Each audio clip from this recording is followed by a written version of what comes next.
Feche os seus olhos por um instante, eu quero orar com você. Espírito Santo de Deus, ministra ao nosso coração nessa hora, Tua palavra que é viva e poderosa. Nós queremos nessa manhã alcançar revelação da Tua palavra.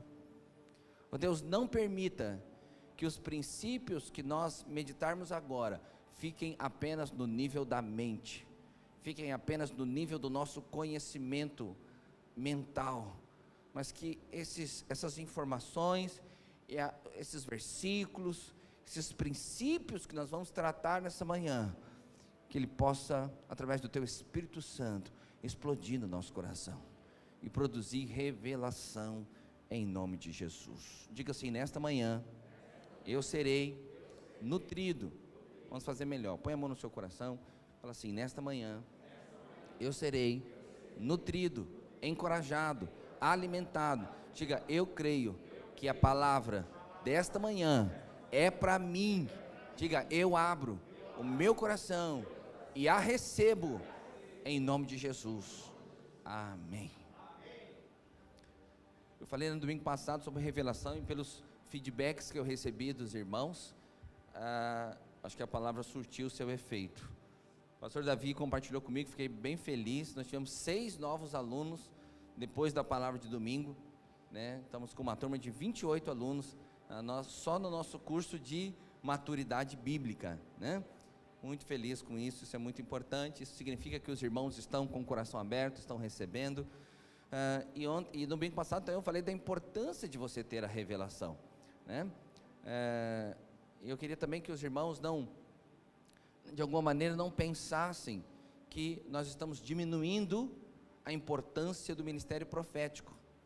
Eu queria que os irmãos não pensassem que nós estamos, talvez em algum momento, diminuindo a palavra que o profeta libera, né? Mas é importante que os irmãos saibam que revelação não se limita à palavra do profeta, né? Na verdade, o ministério profético é um ministério nosso. Há muitos irmãos que estão me ouvindo agora, nesse momento, que têm sido usados frequentemente nos últimos anos como profetas, liberando palavra de conhecimento, palavra de revelação, né? Palavra realmente que Deus, né, libera no coração e libera na vida de alguém, que encaixa, que a pessoa, né, se quebranta ali naquela hora, porque percebe que é Deus falando, né? Tem uma mensagem da parte de Deus. Então, de maneira nenhuma queria que os irmãos pensassem que nós valorizamos menos o ministério profético. O ministério profético é muito importante na vida da igreja, ele precisa haver. Na verdade, os ministérios precisam funcionar, os dons precisam funcionar. No entanto, você precisa ampliar a sua percepção e o seu entendimento, que a revelação é muito mais do que um fragmento de um momento único que um profeta levanta e fala. A revelação da palavra precisa ser algo que você precisa experimentar cotidianamente. Você precisa se alimentar dela muitas vezes, não só quando o profeta se levanta para falar, mas você precisa ter uma revelação, uma experiência de revelação, e isso é muito importante, né? Então, percebi que os irmãos entenderam claramente no domingo passado, e sabe, quando eu pregar novamente essa palavra, eu vou colocar um quinto sinal. Eu falei de 4 sinais, de 4 efeitos colaterais que a revelação da palavra gera em nós, né? Não sei se os irmãos lembram, né? Ele gera fé, ele gera transformação, ele gera vida, né? Na verdade a ordem era vida, fé, transformação e sustento na hora da luta, né? E na próxima vez que eu vou ministrar, eu vou incluir um 5º ponto. A revelação, ela nos empurra para o propósito de Deus, porque a revelação, ela produz maturidade, e a maturidade nos leva ao propósito de Deus. Então, hoje eu queria falar sobre a dieta dos crentes vencedores, porque eu acho que é um assunto sequencial à ministração do domingo passado. Porque a Bíblia fala que existem crentes vencedores e crentes que não são vencedores. Então preste atenção, quando você estava no mundo, quando você estava sem Jesus, olha aqui para mim, você estava nessa posição aqui. Então, qual que era o alvo, qual que deve ser o alvo de quem não tem Jesus? O alvo de quem não tem Jesus precisa ser encontrar Jesus. Quem não tem Jesus, a Bíblia fala que não está salvo. A Bíblia fala que Jesus falou: eu sou o caminho, a verdade e a vida, e ninguém, absolutamente ninguém, em nenhuma circunstância, vem ao Pai se não for através de mim. Então, se alguém está sem Jesus, não está salvo. Por isso que a palavra fala: deu-lhes o poder de serem feitos filhos de Deus, a saber, todos os que creem no seu nome. Ou seja, aqueles que creem em Jesus são salvos. Então, quem não está salvo, o alvo dele precisa ser salvo. Agora, e se eu já estou salvo? Se eu já sou salvo, quantos são salvos aqui? Digam amém. Aleluia. Se eu já sou salvo, o meu alvo agora precisa ser eu me tornar um vencedor. Porque é possível ser salvo e viver uma vida medíocre no mundo espiritual, mesmo sendo salvo.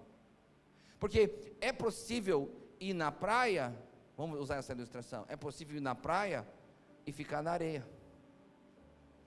Ou é possível entrar na água e ficar no raso. Então, recapitulando, o alvo de quem não é salvo, ou quem não tem Jesus, é ser salvo. Mas o alvo de quem já tem Jesus precisa ser se tornar um vencedor. O que é se tornar um vencedor? É ser cada dia mais parecido com Jesus, naquilo que você faz, naquilo que você pratica. Então, em Apocalipse diz isso, capítulo 3, verso 21. Eu combinei ali com o João Vitor, né? E o Pedro está ali fazendo as vezes. Nós combinei ali que eu vou falar um monte de versículo hoje, mas não vou ficar olhando para trás para saber se o versículo está projetado. Então eu vou falar e a minha equipe ali vai projetando e a gente vai seguindo. Então em Apocalipse diz assim: ao vencedor dar-lhe-ei sentar-se comigo no meu trono, assim como também eu venci e me sentei com o meu Pai no seu trono. Então preste atenção, existe uma posição de vencedor, existe. E aqui está falando do crente, não é do não crente. Pastor, mas como alguém pode ser salvo e ser derrotado? Presta atenção, a Bíblia diz assim, ó, presta atenção, que todos nós vamos comparecer diante do tribunal de Cristo. Falando de Apocalipse, existe 3 grandes julgamentos no final dos tempos. Existe o julgamento do grande trono branco, que é o julgamento daqueles que não têm Jesus. Existe o julgamento das nações, que é como as nações, né, se comportaram na grande tribulação. Mas existe o tribunal de Cristo. Então, aqui a gente não separa público. No grande trono branco, são aqueles que não têm Jesus. E no tribunal de Cristo, somente quem tem Jesus. E no julgamento do tribunal de Cristo, a palavra diz que todos nós vamos comparecer naquele dia diante de Cristo, para prestar contas sobre o bem ou o mal que fizemos sobre o fundamento. Qual é o fundamento? O fundamento é Cristo. Ou seja, se a sua obra for ouro, prata e pedras preciosas, ela será aprovada. Mas se a sua obra for palha, madeira e feno, ela será consumida pelo fogo, porque o nosso Deus é fogo consumidor. Então, sem entrar tanto nisso, mesmo os que são salvos, um dia nós iremos prestar contas a Deus sobre o bem ou mal que fizemos, sobre o fundamento que é Cristo. Então, significa que eu posso ser salvo e ainda assim não desfrutar de uma vida de vitória, de uma vida de conquista, de uma vida ampla. Por quê? Porque eu não amadureci, porque eu não cresci, porque eu não alcancei revelação. Então, é isso que o texto está dizendo. Agora, qual é a diferença do vencedor e daquele que não é vencedor? É justamente o propósito. Por isso que eu falei que quando eu for ministrar novamente aquela ministração dos sinais, obrigado querido, dos sinais de alguém que recebe revelação, eu quero colocar um quinto item, que é: quem tem de fato a revelação, ele mergulha no propósito de Deus, ele se envolve no propósito de Deus, ele sai da arquibancada, veste a camisa e entra para jogar, Então, olha o que João fala no capítulo 19, no verso 30, quando pois Jesus tomou o vinagre, disse: está consumado, inclinando a cabeça, rendeu o espírito. O que estava consumado? A obra para a qual ele veio aqui fazer. Ele falou: eu vim e completei tudo. O que Paulo disse lá no final ali da sua vida ministerial, ele disse assim: combati o bom combate, completei a carreira e guardei a fé. Ele está dizendo: eu vesti a camisa, eu entrei no campo, eu joguei, eu peguei a espada, eu peguei o escudo, eu entrei no vale, eu me envolvi nesse projeto, eu combati o bom combate, guardei a fé. Então, essa é a vida de vencedor. Então, a vida cristã, na verdade, é uma grande maratona. Eu sei que alguns confundem a vida cristã com uma corrida de 100 metros. E o que acontece se você vai correr uma maratona e você parte na largada como se você fosse correr 100 metros, pastor Cleito? O que acontece? Ele não vai dar conta. Ele vai correr uma maratona como se corre 100 metros, nos primeiros 500 metros, 800 metros, ele não aguenta mais. Ele para no meio do caminho. Então preste atenção, a vida cristã é uma grande maratona, ela é longa, mas ela depende de uma postura, de uma atitude que nós temos que ter para usufruir do melhor de Deus. Acredita em mim, há muitos irmãos que são queridos, são preciosos, são amáveis, mas eles não usufruem do melhor de Deus, porque eles não se comportam como um atleta na maratona da vida cristã. Então, olha o que Paulo diz em 1 Coríntios 9, 23, ele diz assim, tudo faço por causa do Evangelho, com o fim de me tornar cooperador com ele. Não sabeis vós que os que correm no estádio, todos na verdade correm, mas um só leva o prêmio? Aí ele diz assim, correi de tal maneira que o alcanceis. Todo atleta em tudo se domina, aqueles para alcançar uma coroa corruptível, nós porém, a incorruptível. Ou seja, aqueles para alcançar uma coroa, para pôr na cabeça, e nós para alcançar uma coroa eterna, que é uma posição de governo. Eu explico sobre isso muitas vezes.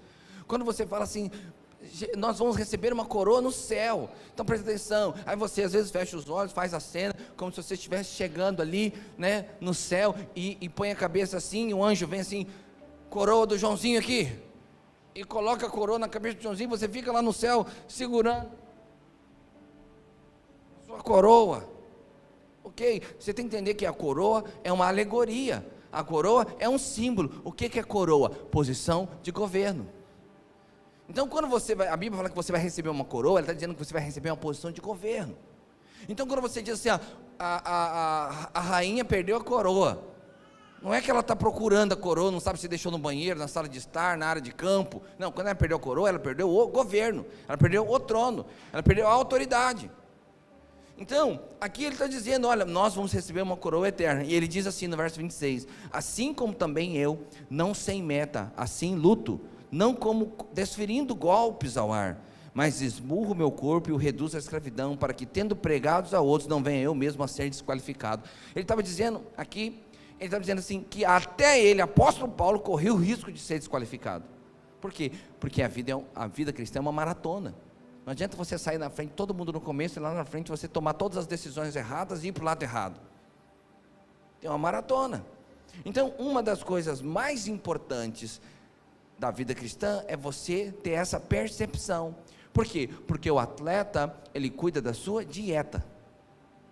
O atleta cuida da dieta, porque o vigor do seu potencial como atleta está frontalmente relacionado com a sua dieta. Então, se você come mal, existe aquela frase, né, que você é o que você come, né? Então, se você come mal, você vai ter uma vida difícil. Se você come bem, você com certeza tem a tendência a ter uma vida boa, muito mais saudável. Então, assim, a gente pode, para ilustrar isso aqui, eu queria tomar aqui como exemplo a vida de Israel quando saiu do Egito, o povo de Israel. Quando eles saíram do Egito, eles eram escravos, tinham uma mentalidade de escravo. Eles viveram 400 anos como escravos, e eles saíram do Egito na direção do propósito de Deus, na direção do projeto de Deus, do sonho de Deus, daquilo que Deus havia falado para os pais da fé, lá para Abraão, Isaac e Jacó. Então eles saem agora da terra do Egito, e eles estão no rumo, na direção do propósito, e na direção desse propósito, Deus troca a dieta do seu povo. Deus muda a dieta do povo. Então a gente vai tomar agora como ilustração essa alegoria vivenciada. Olha, é interessante que existem dois tipos de alegorias ou de ilustrações. Existe ilustração que ela é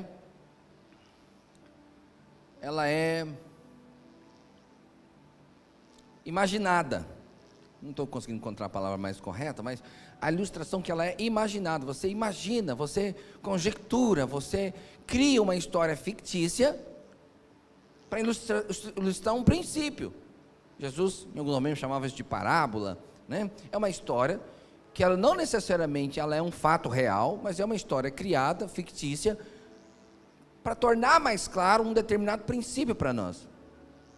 Mas na Bíblia, além de ter essas histórias fictícias, que são alegorias criadas, existem alegorias vivenciadas, histórias que realmente ocorreram, em algumas delas por milhares de anos, para que depois lá na frente fossem usadas como ilustração, como alegoria, como algo que vai dar luz para um princípio, né? Então você veja bem, há um princípio que diz que o Velho Testamento é uma sombra dos princípios que no Novo foram revelados. Então significa que algumas coisas que foram vivenciadas no Velho Testamento foram apenas tipificação, alegorias reais, para depois trazer luz a um entendimento, a um princípio muito mais claro lá na frente. Como por exemplo, a imolação do cordeiro. O cordeiro era imolado uma vez ao ano, um cordeiro que tinha que ter no máximo um ano, que ele não podia, tinha uma série de condições, mas ele tinha que ser perfeito. Então durante milhares de anos, esse cordeiro foi imolado, para que depois, quando o cordeiro pascal, o verdadeiro cordeiro fosse imolado, todo mundo tivesse a clareza do que significava isso, porque aquele cordeiro resolveu o problema do pecado por um ano, 365 dias, todo ano o sumo sacerdote precisava fazer novamente aquele sacrifício, mas agora que Jesus é esse cordeiro definitivo, ele vem numa outra dimensão, ele resolve o problema do pecado para toda a eternidade. Quantos entenderam o princípio? É uma alegoria vivenciada. Então nós vamos utilizar a história de Israel, como uma alegoria vivenciada para trazer luz a esse princípio espiritual, que a dieta muda quem você é, que a dieta te impulsiona ou te empurra para trás. Então, você conhece a história, o povo de Israel viveu 400 anos no Egito, e depois Deus levanta Moisés como libertador. Você sabe que houve ali as 10 pragas, e depois no final, na última praga, que foi a morte dos primogênitos, o povo de Israel então realmente consegue sair do Egito. Aí o faraó muda de ideia, manda o exército buscar, manda o exército ir atrás, e aí eles estão ali diante do Mar Vermelho, e ali o Senhor faz o milagre, abre o Mar Vermelho, o povo de Israel passa, o exército egípcio entra, o mar fecha ali. Então a partir daquele advento da destruição do exército egípcio, começa a história então do povo de Israel, que começa agora a sua travessia do deserto, para chegar até a terra de Canaã, que é a terra que emana leite e mel, e nesse período, Deus vai transformar um povo de escravo a uma nação forte, que iria governar por milhares de anos. E aí, a primeira coisa que acontece, quando o povo de Israel passa ali pelo Mar Vermelho, uma das primeiras coisas é que eles chegam no deserto de Sim. E no deserto de Sim, diz o livro de Êxodo, no capítulo 16, partiram de Elim, e toda a congregação dos filhos de Israel veio para o deserto de Sim, que estava entre Elim e Sinai, aos 15 dias do segundo mês, depois que saíram da terra do Egito. Toda a congregação dos filhos de Israel murmurou contra Moisés e Arão no deserto. Disseram-lhe os filhos de Israel: quem nos dera tivéssemos morrido pelas mãos do Senhor na terra do Egito. Mas quando estávamos sentados junto à panela de carnes e comíamos pão a fartar. Pois nos trouxeste a este deserto para matar de fome toda esta multidão. Então disse o Senhor a Moisés: eis que vos farei chover do céu pão, e o povo sairá e colherá diariamente a porção para cada dia, para que eu ponha à prova se andam na minha lei ou não. Dar-se-á que ao 6º dia prepararão o que colherem, e será o dobro do que colherem para cada dia. Então disse Moisés e Arão e a todos os filhos de Israel: à tarde sabereis que foi o Senhor quem vos tirou da terra do Egito. capítulo, nós lemos aqui o capítulo 16, agora mais à frente, verso 35, diz assim: e comeram os filhos de Israel maná 40 anos. 40 anos que entraram em terra habitada, comeram maná até que chegaram aos limites da terra de Canaã. Então preste atenção, Deus não deu maná simplesmente porque Deus queria alimentar o seu povo. Em outra ocasião, Deus trouxe as codornizes, que eram aves que não eram típicas do deserto, e Deus alimentou 600 mil homens, então mais ou menos 3 milhões, 4 milhões de pessoas com aves que Deus havia mandado. Deus poderia fazer tantas coisas Ele quisesse, mas Deus decidiu trazer um alimento do céu. Deus decidiu trazer um alimento do céu para esse novo ciclo da vida de Israel. Então, fica claro que Deus não queria apenas saciar a fome do seu povo, mas Deus queria fazer uma transformação. Deus queria mudar alguma coisa. Então, o primeiro aspecto, o primeiro ponto que nós vamos estudar dessa nova dieta agora é o maná. É o alimento sólido, é o alimento que desceu do céu para alimentar o povo de Israel. Então, Deus queria produzir uma mudança que fosse de dentro para fora, não de fora para dentro, porque você sabe, você pode mudar alguém de fora para dentro, basta você contratar uma boa maquiadora. A gente vê, de vez em quando tem umas cenas no Facebook, no Instagram, antes e depois da maquiagem. Acredita em mim, é quase um milagre. Tem coisas extraordinárias que a maquiagem pode fazer, mas aquilo não é consistente, a pessoa não é daquele jeito, né? Tem até as chinesas, né, que conseguem fazer umas coisas diferentes, né, com o rosto, muda o tamanho dos olhos, muda o queixo, muda os lábios, tem tanta coisa que pode fazer. Mas presta atenção, nada disso é real, nada disso é verdadeiro, só tem uma maneira de você realmente mudar uma pessoa. Imagina que é de dentro para fora. Você imagina que alguém está doente, você vai na casa dela, ela está doente, está pálida, os olhos estão, né, pálido, olheira, lábios claros, né, não perdeu aquela cor do vermelho ali, que é a característica ali dos lábios e tal, aquele olhar caído. Você pode contratar uma maquiadora que ela consegue mudar o olhar dessa pessoa. Ela arranca ali toda a olheira, né, dá uma melhorada ali nos olhos, ela põe uma cor aqui na bochecha, não sei como é que chama o negócio que põe aqui, mas fica blanche, não? Reboco, não é reboco, não. Põe alguma coisa aqui, aí passa um batom, os lábios ficam vermelhos, e realmente a pessoa fica com outro aspecto. Você olha para ela e fala assim, você não fala assim, você não diz que essa pessoa está doente. Você fala, meu Deus, você está tão bem. Mas preste atenção, ela continua doente. Está só por fora. Só tem um jeito de você realmente mudar a consistência daquela pessoa, é dando um alimento de qualidade para ela. E aí você vai dar um alimento, e isso não vai fazer um efeito tão rápido quanto a maquiagem faz. Ela vai demorar um tempo para surtir efeito, mas essa pessoa, daqui a 2, 3, 4, 5, 7 dias, você vai lá, e ela realmente vai ter outro aspecto, porque ela mudou de dentro para fora. Então, é importante que, quando nós ingerimos um alimento, esse alimento agora ele começa a fazer parte de nós. Não tem como você tirar o alimento, não tem como você abrir a pessoa e tirar aquele alimento, porque depois que ele foi digerido, metabolizado, ele faz parte de você. Então, da mesma maneira, né, que nós mudamos no mundo natural, o mundo espiritual é da mesma maneira. Quando você começa a se alimentar da dieta espiritual que Deus tem para você, você começa a mudar de dentro para fora. Não basta você apenas sair do mundo, presta atenção, você tem que parar de comer a comida do mundo, não tem outro jeito. Pastor, mas eu gosto. Você tem que fazer uma escolha, filho, porque você é o que você come. E às vezes você sai de um culto abençoado, mas você come tanta coisa do mundo, e aí você fica pensando, mas eu não sei por que a bênção não se realiza na minha vida. Eu não sei porque o pastor fala tanto dessa vida boa, perfeita e agradável, né?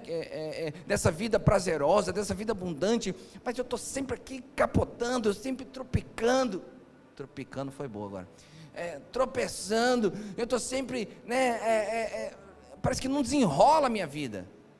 Então presta atenção, uma das análises, né, a vida cristã, a gente tem que fazer essas análises, o que você está comendo? Quem é que você está consumindo?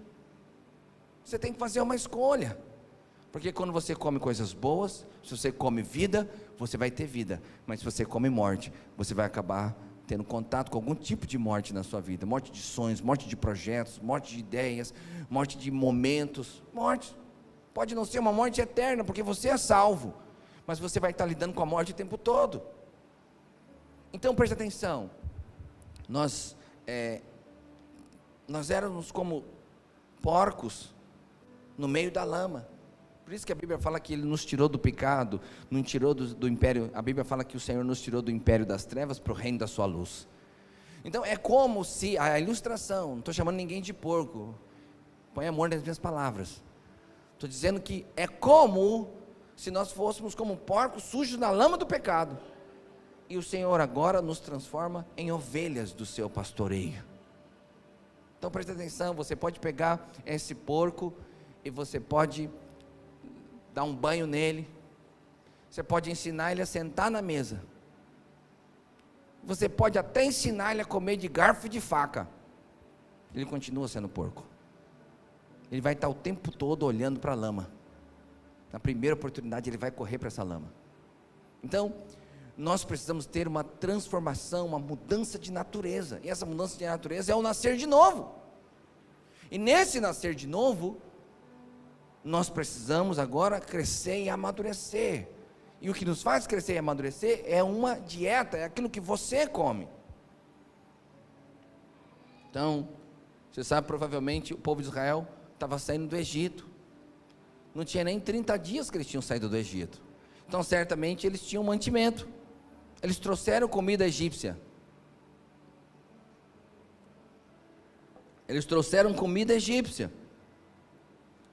e Deus então agora queria mudar isso, falar, olha, vocês comiam, porque na verdade, nada contra o país Egito, é porque dentro da alegoria bíblica, o Egito representa o mundo.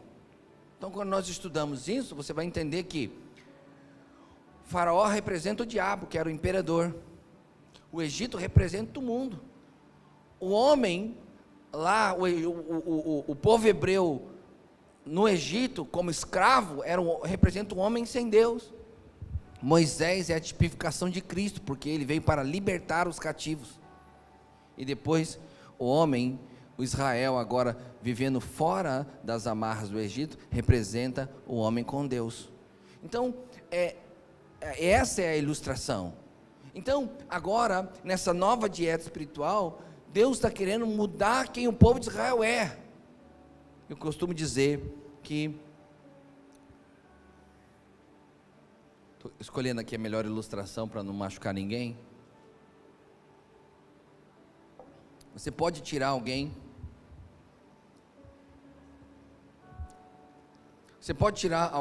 de uma vida miserável e trazer ele para um outro lugar. Isso não é a parte mais difícil. A parte mais difícil é você tirar a miséria de dentro da pessoa.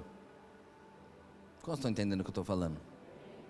Você tira a pessoa de lá, mas ela vem com a cabeça, ela vem com a mente, ela vem com os valores, ela vem com os hábitos, ela vem com tudo de lá. Então o mais difícil é isso. E como é que você muda essa experiência? Mudando a dieta.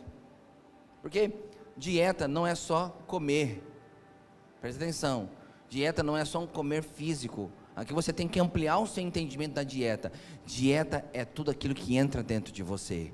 Então você tem a boca que come, você tem os olhos que comem, você tem os ouvidos que comem, você tem o nariz que come, você tem o tato que come, porque tudo que tem, todos os seus sentidos que tem contato com o mundo, isso produz, são janelas da alma, são portas de alimentos que entram dentro de você. Então, o que você vê ali na televisão ou na internet, com quem você fala, com quem você manda, aonde você toca, tudo isso é um tipo de alimento. Então Deus estava querendo mudar a história de Israel, de um povo escravo para um povo vencedor.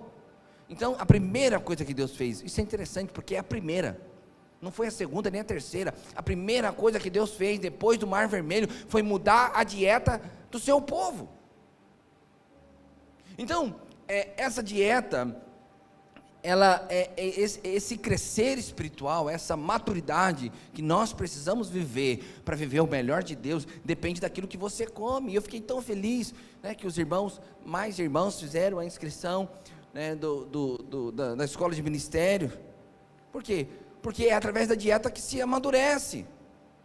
Então presta atenção, a mãe, ela não pode fazer o filho crescer, ela pode gritar, ela pode espernear, ela pode fazer o que ela quiser, ela não faz uma criança crescer. Só tem uma coisa que faz uma criança crescer: comida. O que a mãe faz? Dá comida. É verdade ou não é? A mãe dá comida.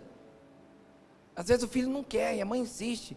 Quantas vezes que eu falo sobre isso, o filho não quer, a mãe insiste. Eu me lembro da cena de uma mãe dando comida para um bebê, lá em Goiânia, quando eu morava lá, no culto, primeira fileira.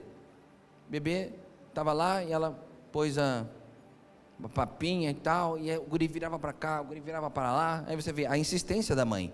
Ela fala: querendo ou não querendo, você vai comer, abençoado, porque você precisa comer, vai ser bom para você se tornar um homem. Você, no caso era um menino, né? Para você se tornar um homem, você precisa comer. Ela não estava falando, mas é o que ela estava pensando. Rapaz, numa hora lá, que a mãe descuidou, ele bateu assim, ó, era macarrão com molho bolonhesa, uma coisa assim, sabe, assim, no piso assim de porcelanato, mas era daquele que brilha, sabe aquele que é brilhoso? Né? Isso aqui é fosco, quando a gente comprou era fosco, mas tem aquele que brilha, assim, sabe assim, aquela macarronada assim, no chão, assim, bem na frente, assim, bem perto do púlpito, assim, ó. Que aquela mãe, né? Aquela mãe ficou desesperada ali, para resolver o problema, né? Então preste atenção, mesmo que os filhos não queiram comer, pais responsáveis põem comida na boca do filho. Aí fala: ó, se não comer não vai sair, se não comer não vai brincar, se não comer não vai para o jogo. Por quê? Porque o pai e a mãe, que já tem maturidade, sabe que a maturidade do seu filho depende dele comer. Por isso que às vezes eu insisto tanto: faz o curso de maturidade. Eu fiquei interessante que irmãos que são maduros na fé estão fazendo também. Não, eu já sou de outra igreja, já vim, mas eu vou fazer. Vários irmãos desses que estão fazendo são irmãos que são maduros na fé. Não, eu quero passar por esse caminho, pastor, eu quero entender isso, eu quero saber o que eu tenho mais para aprender, para crescer, para amadurecer. Então, você vê lá no Velho Testamento o quanto é importante. Lá no Velho Testamento, toda a tragédia que aconteceu no Éden foi porque o homem comeu errado. Olha o peso do que é o comer espiritual. O homem comeu errado, a mulher comeu errado, toda a tragédia aconteceu depois disso. Então, se o pecado entrou através de um comer errado, a vida vem através de um comer certo. De um comer certo. Então, a Bíblia diz que tinha que ser todo dia. Por isso que o Senhor falou: não adianta pegar, era uma lei. Você tinha que pegar maná para um dia. Só no sexto dia que podia pegar para 2, porque no sétimo não pegava maná. Mas era todo dia, ele tinha que pegar uma porção do maná. E depois nós sabemos que no Novo Testamento, Jesus disse: eu sou o pão vivo que desceu do céu. Eu sou o maná. Jesus estava dizendo: eu sou esse pão vivo, eu sou esse maná. Você tem que comer de mim. E Jesus diz, capítulo 6 de João, diz assim: pois a minha carne é a verdadeira comida, e o meu sangue é a verdadeira bebida. Quem comer a minha carne e beber o meu sangue, permanece em mim e eu nele. Então, esse comer espiritual é o comer de Cristo. Então, acredita em mim, acredita no que eu estou falando.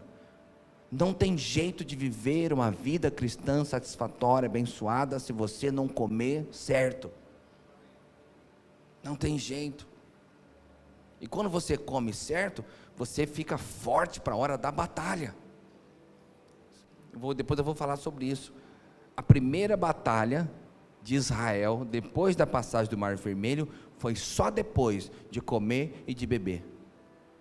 Então o que Deus está ensinando? Não tem nada por acaso na Bíblia, irmãos. Não tem nada por acaso. Deus está ensinando para você o seguinte: ó, você precisa de uma dieta boa, que enche o seu coração de fé, que enche o seu coração de coragem, que enche o seu coração de percepções espirituais, porque as batalhas virão, e quando essa batalha vier, você vai estar nutrido, encorajado e alimentado. Por isso que eu oro todo domingo, eu abro o meu coração, diga, eu creio que eu serei nutrido, encorajado, alimentado. Fala, pastor, e essa reza que o senhor faz aí no começo do culto? Não, mas não é uma reza não, é um princípio que eu quero inculcar na sua cabeça domingo após domingo. Se você comer certo, você vai ter uma vida boa. É isso. Então, o que é? Agora, vamos traduzir isso numa linguagem bem simples, prática. O que é o comer certo? É a leitura da palavra de Deus, é estar presente no culto. Isso é importante. E isso é uma coisa que, eu não sei se todos os pastores são assim, mas a gente tem às vezes uma tristeza com isso, porque não são todos os irmãos, a gente quer sempre o todos, né? A gente quer sempre o 100%, mas eu vejo que às vezes muitos irmãos que são tão queridos, mas o culto é uma coisa assim, que não é tão importante quanto deveria ser. Vou contar um testemunho pessoal para você. Eu casei com 20 anos, me converti com 8, e aí quando eu casei, claro, eu não era pastor, vim ser pastor com 34 anos, 32 anos, sei. E aí eu me converti, e a minha esposa, ela tinha um princípio muito sólido: não falta culto. Ela não faltava culto. Aqui tem essa expressão assim, nem que a vaca tussa, tem essa expressão? Ela não faltava culto nem que a vaca tussa. Ela ia até com febre, na época não tinha Covid, até com febre, mas não faltava culto. E eu me lembro que algumas vezes, eu era meio peitudo no começo, agora eu sou mais quebrantado. Algumas vezes eu falei que ia faltar culto, mas dava uma briga lá em casa, porque ia faltar o culto, e sem contar muitos detalhes das nossas discussões, né? Mas a briga acontecia porque ela ficava muito decepcionado e frustrado com a minha infantilidade. Eu falava, não estou afim, hoje eu não vou, hoje eu vou assistir Fantástico. Não, hoje eu não vou, estou cansado. Hoje eu não vou, eu estou com a unha encravada. E, de vez em quando eu dava umas desculpinhas, eu não ia, ficava em casa. Eu sempre que ela ficava muito, muito, muito chateada, até um pouquinho além do que devia, porque ela ficava muito frustrada, quanto que era o tamanho da minha miopia espiritual. Um dia eu me tornei pastor. Quando eu me tornei pastor, isso aconteceu antes, quando eu morava em Goiânia, eu era parte do Ministério de Louvor, e lá tem 3 cultos, eu ia nos 3 cultos, de manhã, à tarde e à noite, de manhã, à tarde e à noite, durante muitos anos, 4 anos que eu morei lá. Então, naquele tempo, eu tinha um prazer tão grande de ir no culto. Eu fui crescendo em revelação da palavra do Senhor, eu tinha prazer de ir no culto. Não estou dizendo que às vezes eu não ficava cansado, eu tinha prazer. Mas às vezes eu vejo que tem irmãos que o culto é assim: se eu não estiver viajando, se eu não estiver no parque, se eu não estiver no zoológico, se eu não estiver na cachoeira. Então você veja bem, pastor, mas eu fui passear na chácara, aí não deu tempo de vir no culto. Por que você não fala isso no seu trabalho? Eu fui passear na chácara, não deu tempo de vir trabalhar segunda. Você entendeu? Por quê? Porque você entende que segunda é seu compromisso. Domingo? Domingo eu vou se der. Então isso tem a ver com a maturidade cristã. Então, estar presente no culto para ser alimentado, para receber, porque aqui está sendo dado, irmão, presta atenção, você está recebendo aqui um manjar da palavra de Deus, você está recebendo um buffet de alto padrão da palavra de Deus, palavra viva para o seu coração, momento de louvor tão gostoso, é ter a oportunidade de ler bons livros. Eu estou lendo agora o Avivamento por Fogo de Reinhard Bonnke. Hoje, que domingo que vem eu vou pregar alguma coisa sobre esse livro, que eu estou ficando muito impactado com ele. É um trabalho de um irmão que já está com o Senhor, recentemente ele faleceu, mas ele fazia culto de 1 milhão de pessoas, nas praças, nas suas cruzadas. 1 milhão, irmão, é muita gente, na África. Então, talvez domingo que vem eu fale alguma coisa sobre ele. Ouça pregações, ouça de novo. Os alunos que estão comigo lá, conosco, porque não sou só eu o professor, pastor Davi e tal, outros, sabe essa excursão? Na época eu tinha um CD que o pastor Aloysio ministrava, eram 6 horas. Só o curso, só o módulo 1, que é princípios de revelação da palavra, eram 6 horas de ministração. Eu ouvi 5 vezes. 5 vezes. Só esse. Eu ouvi muitas vezes os outros também. Mas, e aí você vai percebendo que você vai mudando por dentro, vai gerando fé, vai gerando consistência, vai gerando propósito, vai gerando vida, vai gerando. Mas como é que muda? Dieta. Você tem que comer desse pão vivo que desceu do céu. Mas tem também a água que saiu da rocha. Então toda dieta tem algo líquido e algo sólido, geralmente, né? Então, depois que eles saíram do deserto, tiveram essa experiência do maná, a Bíblia fala que Israel chegou em Refidim, e eles tiveram a experiência da água que saiu da rocha. E a história é a mesma, eles começaram a reclamar, estavam morrendo de sede, e Deus dá uma direção para Moisés, e sai água da rocha. Moisés então toca na rocha, e a rocha começou a verter água para milhões de pessoas. É água, hein? Não sei se você já pensou nisso, né? Quando você faz a cena, você sabe que uma das maneiras de você memorizar a palavra de Deus é quando você fecha os olhos e imagina a cena? Você fecha os olhos e imagina a cena saindo água da rocha. Como que você imagina? Eu sempre imaginava assim, um veinho de água assim, ó, tipo quando a gente vê aqueles filmes, aqueles tonel aqueles barril de vinho, que toma um tiro assim, sai um furinho assim de água, né? Sempre imaginava essa cena, que sai água assim da rocha. Pois é, mas alimentou 4 milhões de pessoas. Deu para beber 4 milhões, eu acho que devia ser mais água do que aquilo. Deve ser muita água. Foi um milagre, uma grande experiência que eles tiveram. Então, comer de Cristo significa você ter contato com a palavra de Deus, mas beber da água significa o Espírito Santo de Deus. Você tem que ter uma experiência com o Espírito Santo de Deus. Só dá para concluir a sua dieta se você tiver as duas coisas. João 7, verso 37 diz assim: no último dia, o grande dia da festa, levantou-se Jesus e exclamou: se alguém tem sede, vem em mim e beba. Quem crer em mim, como diz as Escrituras, do seu interior fluirão rios de águas vivas. Isto ele diz com respeito ao Espírito Santo, que havia de receber os que nele crescem, pois o Espírito até aquele momento não fora dado, porque Jesus ainda não havia sido glorificado. Então, comer e beber espiritualmente é muito importante para a sua dieta. Inclusive, eu não sei se você sabe, mas beber muita água potencializa a capacidade do seu sistema digestivo de abstrair todos os nutrientes que você precisa para ter uma vida saudável. Regula, faz ele ficar funcionando bem. Água. Então, o que significa que você precisa comer da palavra de Deus. Você precisa comer da palavra de Deus, mas quando você se enche do Espírito, potencializa o quanto que você recebe dessa palavra que você comeu. Recebe. Então, quando nós mergulhamos nessa dieta espiritual, nós amadurecemos. Não tem jeito, você amadurece. Tem uma outra coisa que eu quero falar, mas eu preciso sentir no Espírito Santo o momento que eu tenho que falar desse assunto. Eu quero falar sobre o milindre. Porque o milindre é uma das características do imaturo. Vamos sentar alguma coisa assim. Deixa eu só fazer um spoiler aqui sobre essa palavra do milindre que eu vou falar. Não existe 0 milindre. Está me ouvindo? Não existe assim, eu sou intocável. Eu nunca me melindro com nada, eu nunca me firo com nada. Não existe a gente fala contra o melindre, mas não existe o melindre 0. Você sempre tem um pouquinho de melindre. É verdade ou não é? É verdade. Você pode até falar que não é, mas é verdade. E acabou de ficar melindrado porque eu falei que é. Então assim, porque nós somos seres humanos, nós somos sensíveis. Só que o melindroso é aquele que sai daquela faixa do natural.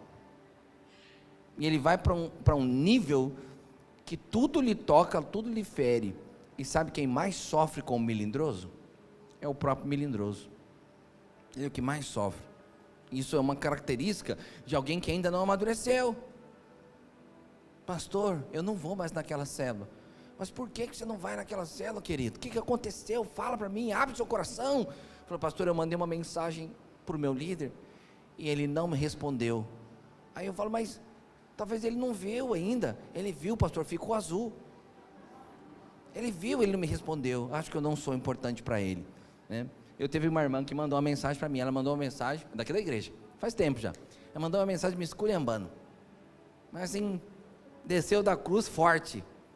Ele falou: pastor, sinto que o senhor, assim, dentro de um limite do respeito, falou: sinto que o senhor não me ama, sinto que eu não sou importante, o senhor me menospreza. Eu te mandei uma mensagem, o senhor não respondeu. Eu sinto que o senhor nem quer falar comigo. Acho que o senhor me tolera. Eu falei: meu Deus, essa irmã é criativa. Aí eu respondi para ela assim: ô irmã, quando você mandou a mensagem, eu estava viajando. Eu até vi a mensagem, por isso que ficou azulzinho. Só que eu estava dirigindo na estrada. Eu passei 9 horas dirigindo. Eu cheguei no lugar, no meu destino, de madrugada. E no outro dia eu tinha uma reunião, acordei 6 horas da manhã. Então, depois disso eu recebi tanta mensagem, que empurrou a sua mensagem para baixo, eu realmente me esqueci. Mas a irmã me perdoa. A irmã é tão querida, tão preciosa. Mas, às vezes acontece dessas coisas, né? Ela respondeu para mim: ô pastor, me perdoa, acho que eu já gerei. Quer dizer, ela ficou melindrosa com uma mensagem que ela não recebeu. Está precisando comer melhor e beber mais do Espírito. Porque quando você come, você bebe, você amadurece, aí você interpreta essas coisas. Interpreta. Então, o nível de experiência que você vai ter com Deus depende do quanto você tem fome e tem sede dele. Porque isso vai definir quem você é. Ou seja, para você beber de Deus, você precisa primeiro ter sede. Então, o Senhor Jesus, em Apocalipse, tem um texto que diz assim: disse-me ainda, tudo está feito, eu sou o alfa e o ômega, o princípio e o fim. Eu, a quem tem sede, darei de graça da fonte da água da vida. Então, para quem que é o Espírito Santo? É para quem tem sede, meu irmão. Quem não tem sede não recebe. É bem isso mesmo. Então você pensa, uma vez eu estava conversando com um amigo na viagem, e ele falando que ele não achava que os dons do Espírito, do falar em línguas e tal, que isso era necessário. Aí ele falou assim: eu mesmo nunca tive uma experiência assim, ele falou, né? Eu falei: mas você não tem uma experiência assim porque você não quer ter. Você já está falando que não é necessário, que você não precisa, que isso é secundário, que, né? O apóstolo Paulo falou que queria que nós tivéssemos os dons, mas você está dizendo que talvez você seja, né? Talvez o apóstolo, né? Você e o apóstolo, né? Você fala que não é importante, não precisa, então você não vai ter, porque você não quer. Você vem para o culto e fica com o coração fechado. Não falei tudo isso, agora estou acrescentando. Vem para o culto e fica com o coração fechado. Vai para o encontro e fica com o coração fechado. Vai na conferência, o povo está recebendo, dá unção, você está com o coração fechado. Você acha que todo mundo é emotivo e você é o racional. Então, não vai receber. Aí esse irmão já era de igreja há muito tempo. Eu era líder de célula nessa época. Eu falei assim: vamos fazer o cursão?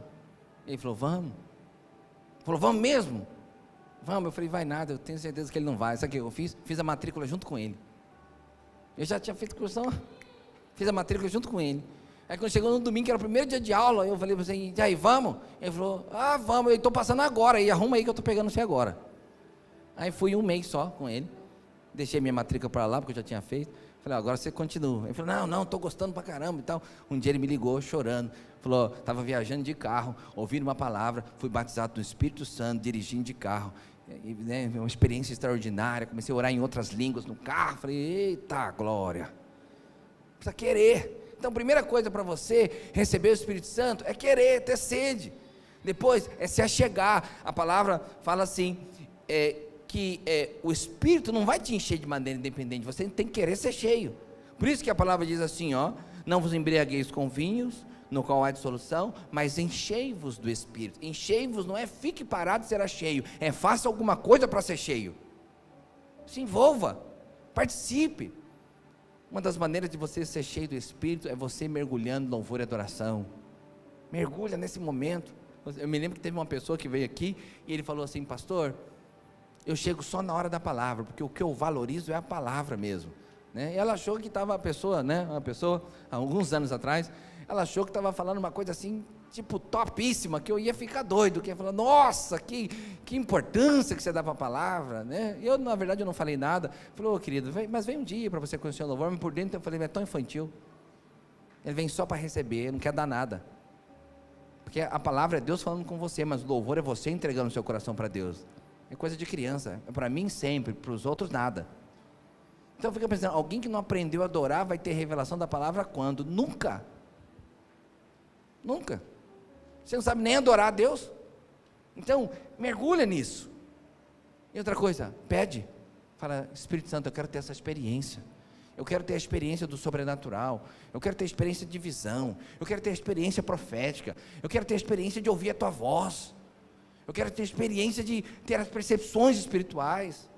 Palavra de conhecimento, dom de sabedoria, dom de cura. Eu quero ter essa experiência. Experiência de ser curado. Experiência de ser instrumento para curar outros. E aí, Jesus disse assim, replicou-lhe Jesus, se conheceras o dom de Deus, e quem é o que te pede, dá-me de beber, e tu lhe pedirias, e ele lhe daria a água da vida. Então presta assim, pede. Se você soubesse o que tem para Deus, pede que Deus vai te dar. Tem um outro texto que diz assim, que o Senhor dá o Espírito Santo àqueles que pedirem. Ou seja, a Bíblia fala que se vós sois maus e sabem dar coisas boas aos vossos filhos, imagina o Pai lhe dará o Espírito Santo a quem lhe pedir. Pede. E depois, flua. Flua. Flua. Fica de pé onde você está. O Ministério do Louvor está aqui. Podia tocar aqui.